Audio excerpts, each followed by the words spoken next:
Ya como conocemos el modelo del panel fotovoltaico, el modelo reducido, pues el modelo que hasta ahora tenemos con la inyección de la energía del sol, que es con esta fuente que tenemos acá y este diodo, empecemos a definir algunas pruebas que se le hacen a los paneles fotovoltaicos. Y esto es muy importante porque ustedes cada vez que busquen un datachip de un panel fotovoltaico, a ustedes les tienen que dar esta información.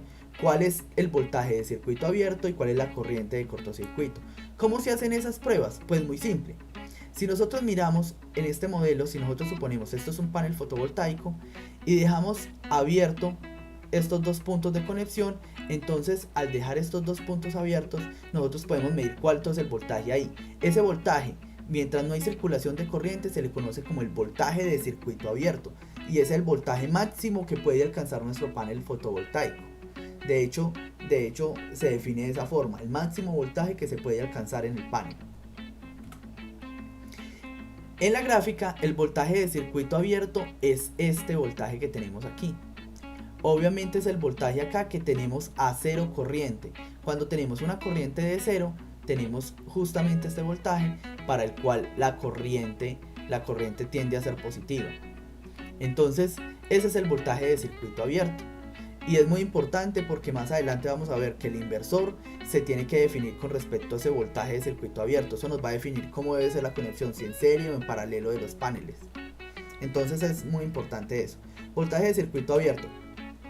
Entonces, en la ecuación que nosotros teníamos antes, recuerden, el voltaje de circuito abierto se encuentra cuando la corriente es igual a cero. Entonces se puede despejar fácilmente. Cuando se hace esta densidad de corriente igual a cero, se despeja y entonces se despeja este voltaje de acá, que sería el voltaje de circuito abierto. Sería toda esta ecuación que tenemos. Otra de las pruebas que se hacen en los paneles fotovoltaicos es la corriente de cortocircuito. En esa corriente de cortocircuito lo que hacemos es, como su nombre lo dice, cortocircuitar sus dos terminales, los dos terminales que tiene el panel fotovoltaico, y medir cuánto es la corriente que está circulando a través del panel. Esa corriente de cortocircuito gráficamente es esta corriente que nosotros tenemos aquí.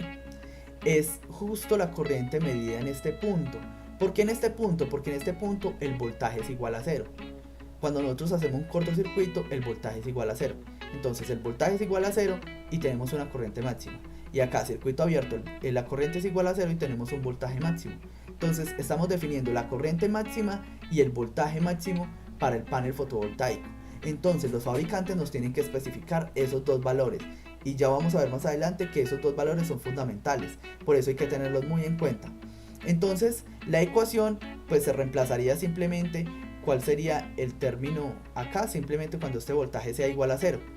Cuando el voltaje en esta ecuación sea igual a cero, si esto es igual a cero, entonces todo este término da 1 y 1 menos 1 da 0, entonces todo este término se nos va al 0. Entonces la corriente de cortocircuito es la corriente fotovoltaica, la corriente que nos genera simplemente el sol directo sobre el panel.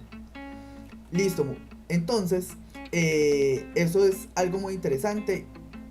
Aquí un concepto simplemente como para meter un concepto un poquito más complejo con respecto al tema que ya vimos anteriormente, es la densidad de potencia. Entonces la densidad de potencia es la densidad de corriente por el voltaje.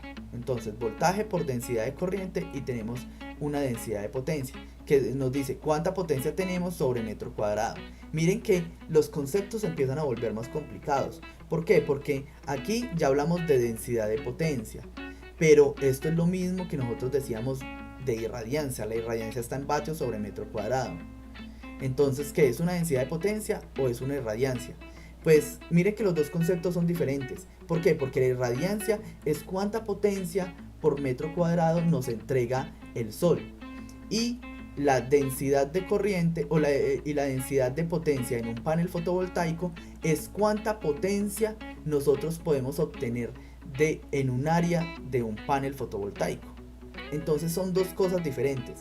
Hay que desasociar la irradiancia y la densidad de potencia, aunque en sí vendrían siendo lo mismo. Eso sería todo por este video. Espero que estén muy bien y que me hayan entendido estos conceptos, los cuales van a ser base fundamental para lo que vamos a ver más adelante. Espero que estén muy bien y hasta luego.